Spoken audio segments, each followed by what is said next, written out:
السلام علیکم عزتمنو یو ډاکټر چې دا نو په خلک باندې مین شوله او هغه خلک ته چې علاج کولو نو دا ټیم کې د چینه د خلک ته بیهوشي ستنه وهله او بیا یې سره غلط کارونه کوي. نو د دې ویډیو نه مخکې زه تاسو ته دا یادګینه کوم تاسو کو چې زموږ په دې چینل کې نوی وي حتما د زموږ دا چینل د سبسکرایب کړئ خو کې وسات په ټاله نشان وهي خای یو نوی معلومات ویډیو تاسو ته په اسانۍ باندې دروازي. عزتمنو یو ډاکټر په هسپتال کې په خلک باندې مین شوله او هغه خلک بل وخت ته د علاج لپاره راغلو او د جنې په نظر کې ساتلو. د دې جنې بل وخت کې ډیوټي وا او دا جنې د خلک پسې بل وخت ته ورغله. د ډاکټر د بل ډاکټر سره خبره وکړه چې د خلک تبا علاج زکوم د چې سټم کې وتا د ډاکټر علاج کولو نو ټیم کې وتا د بیهوشۍ ستنه وهله او خلک نشه شو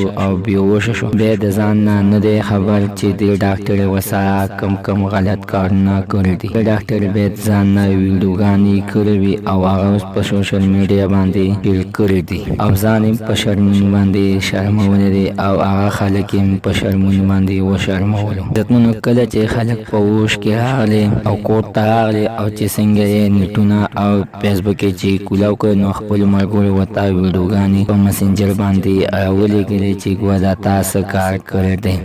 خلک سمدستي هسپتال ته راغلي او جنې ته ویلې چې تا ما سره داسې کار کړی اوس غواړم چې ته ما سره یعنی واده وکړي او زه تا سره واده کول غواړم. عزتمنو ډاکټر ډېر زیاته سخته خوشحاله شوه چې د خلک سره به اوس زما واده کېږي. عزتمنو د جنې ډېر ښه نصیب و چې خپله مینه ورته میلاو شوله چې په هر خلک خپله مینه یې حاصله کړه. عزتمنو زموږ نننۍ معلومات د دې پورې د نوي معلومات د پاسه زموږ دا چینل د سره سبسکرایب کړئ باقي وسره د ټاله نشان چې خای یو نوي معلومات ویډیو تاسو ته په اسانۍ باندې دروازي.